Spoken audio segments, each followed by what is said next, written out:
विद्यार्थी मित्रांनो, मित्र कुणाला म्हणावं आणि मित्राची परीक्षा काय असते, म्हणजे मित्राची परीक्षा कशी करावी, याबाबत संस्कृत साहित्यामध्ये हितोपदेश, त्यानंतर पंचतंत्र यासारख्या कथांमधून अनेकदा मार्गदर्शन मिळतं. आपला आजचा पाठ देखील ह्याच संबंधित आहे. मी आहे योगेश पाटील आणि तुम्ही पाहत आहात संस्कृत साधना. मित्रांनो, आपल्या 10वीच्या पाठ्यपुस्तकातील द्वितीय पाठ व्यसने मित्रपरीक्षा आपण बघणार आहोत. व्यसने मित्रपरीक्षा म्हणजे संकटकाळी मित्राची परीक्षा. व्यसनाचा अर्थ ह्या ठिकाणी संकटकाळी असा आपण घेत आहोत. आणि बघा, आपण असंही लक्षात ठेवू शकतो की व्यसन हे नेहमी संकटात नेणारच असतं. तर आपण याची प्रस्तावना थोडी छोटी आहे, ती वाचूया. हितोपदेशात स्वीकृता एषा कथा. हितोपदेशामधून ही कथा घेतलेली आहे. हितोपदेशस्य कर्ता नारायण पंडितः. हितोपदेशाचा कर्ता कोण आहे? कुणी हितोपदेश लिहिलेला आहे? नारायण पंडिताने. हे पण लक्षात ठेवा. हितोपदेशस्य चत्वारः विभागाः सन्ति. हितोपदेशाचे 4 विभाग आहेत. एक आहे मित्रलाभः, दुसरा आहे सुहृदभेदः, तिसरा विग्रहः, संधिः, चौथा. ग्रंथेस्मिन् पशुपक्षिणां कथा माध्यमेन नीतिवचनानि बोधितानि. आणि ह्या ग्रंथामध्ये पशुपक्ष्यांच्या कथांच्या माध्यमातून नीतिवचन जी आहेत ती आपल्याला त्यांचा बोध केलेला आहे, सांगितलेली आहे. तर आपण हा आता पाठ वाचूया. अस्ति एकम चंपकम नाम अरण्यम. चंपक नावाचं एक अरण्य होतं. अरण्ये सप्तमी विभक्ती. अरण्यामध्ये अरण्ये चित्रांगो नाम मृगः एकाक्षो नाम काकश्च स्नेहेन निवसतः स्म. त्या अरण्यामध्ये चित्रांग नावाचा एक मृग, एकाक्ष नावाचा एक कावळा प्रेमाने राहत असत. स्नेहेन म्हणजे प्रेमाने, निवसतः स्म म्हणजे राहत असत. एकदा वनामध्ये भटकणाऱ्या त्या चित्रांगाला कोल्ह्यानं पाहिलं. शृगालेन अवलोकितः. शृगाल म्हणजे कोल्हा, शृगालेन म्हणजे कोल्ह्याने, तृतीया विभक्ती. क्षुद्रबुद्धी नाम सह शृगालः स्वार्थ हेतुना मृगेण सह मित्रताम ऐच्छत.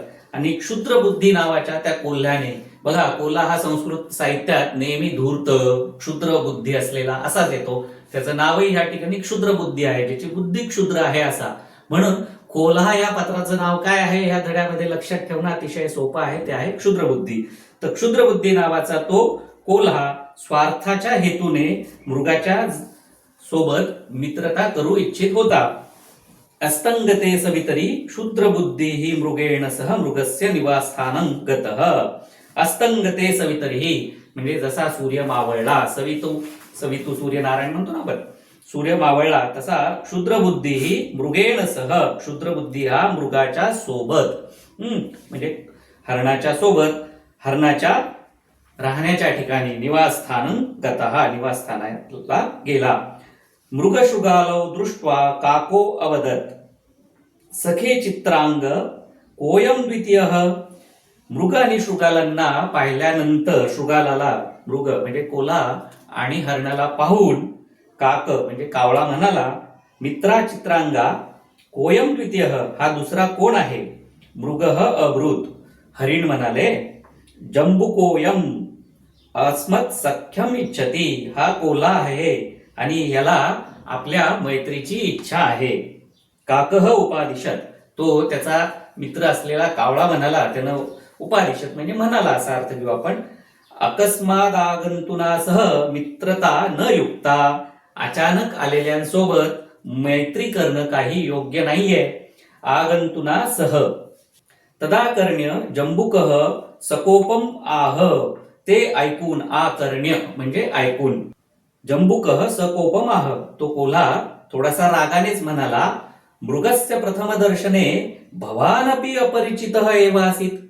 मृगाच्या पहिल्या भेटीच्या वेळेला, म्हणजे मृग म्हणजे हरणाच्या पहिल्या भेटीच्या वेळेला आपण देखील अपरिचितच होता, त्याच्याशी ओळखीचे नव्हता. यथा अयं मृगः मम बंधुः तथा भवानपि. यथा अयं मृगः मम बंधुः, जसा हा हरिण, जसं हे हरिण माझा भाऊ आहे, तथा तसेच तुम्ही पण आहात. भवान अपि. मृगः अब्रवीत. मग हरिण काय म्हणाले? हरिण म्हणाले, अलम विवादेन. अलम ह्या शब्दाला नेहमी तृतीया विभक्तीची अपेक्षा असते. म्हणून विवादचितरित्या विवादेन, अलम विवादेन म्हणजे पुरे झाला विवाद, वाद विवाद. वयम सर्वे आनंदेन एकत्र निवासामह, आपण सगळे आनंदाने एकत्र राहूया. काकेनोक्तम एवमस्तु, आणि कावळा म्हणाला ठीक आहे.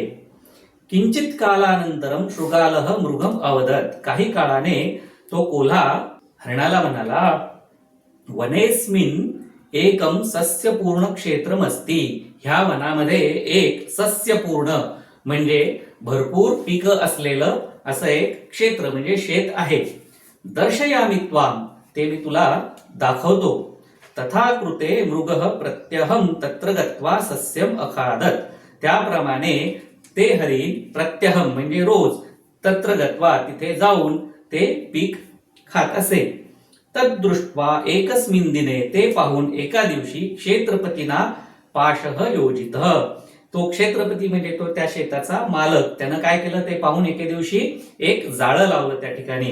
तत्रागतः मृगः पाशैर्बद्धः, तिथे आलेले ते हरिण मग त्या पाशामध्ये, त्या जाळ्यामध्ये बद्ध झालं, अडकलं.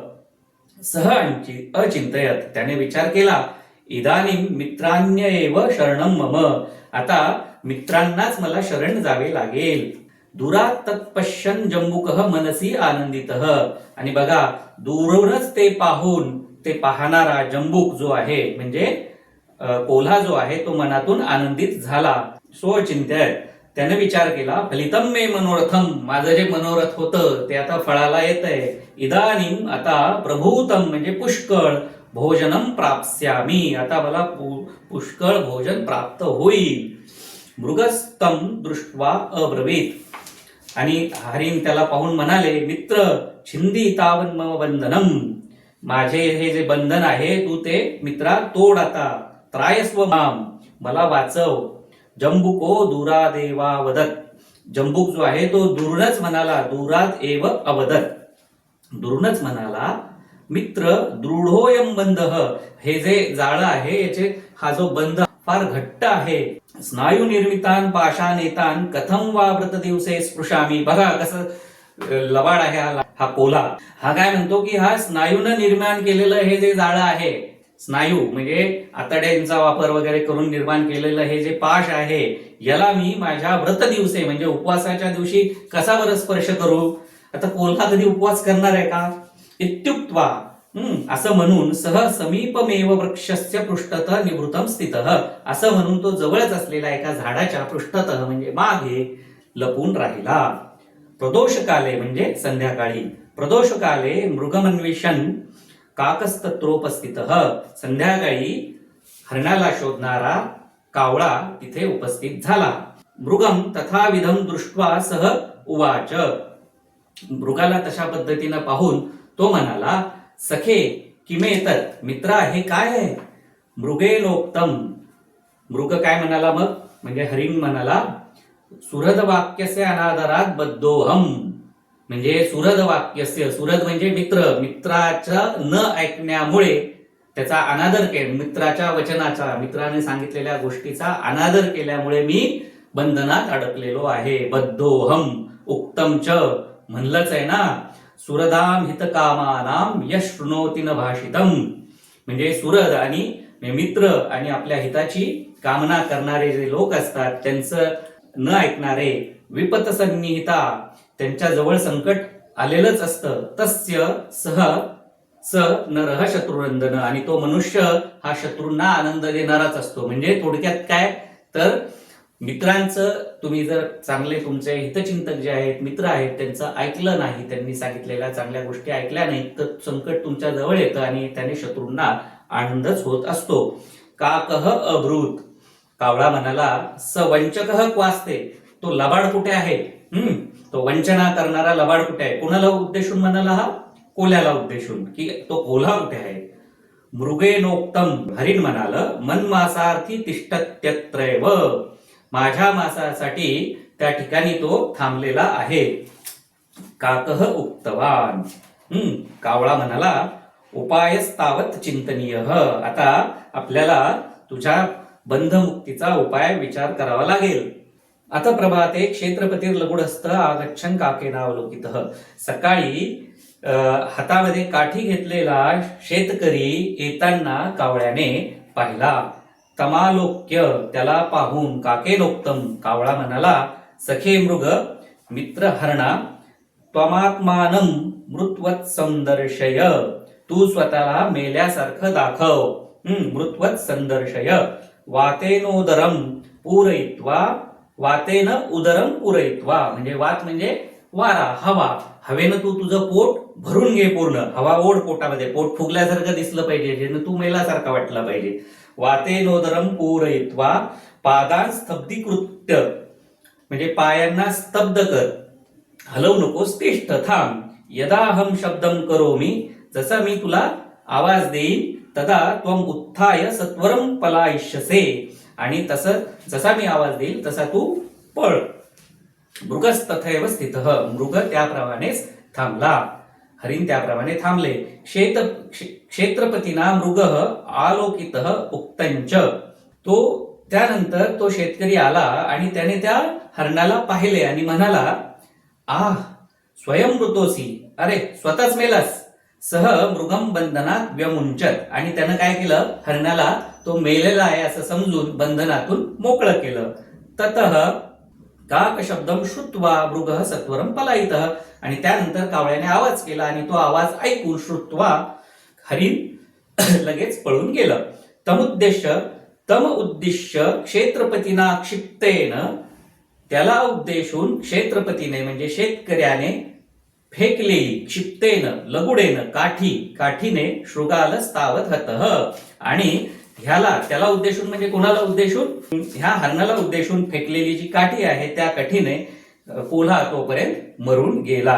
मित्रांनो, अशी ही कथा आहे आणि ही कथा आपल्याला सांगते की नेहमी आपलं हित चिंतणाऱ्या मित्रांचं आणि हितचिंतकांचं ऐकत जावं. हा पाठ तुम्हाला जर आवडला असेल तर नक्की लाईक करा, शेअर करा, सबस्क्राईब करा. आपण पाहत आहात संस्कृत साधना.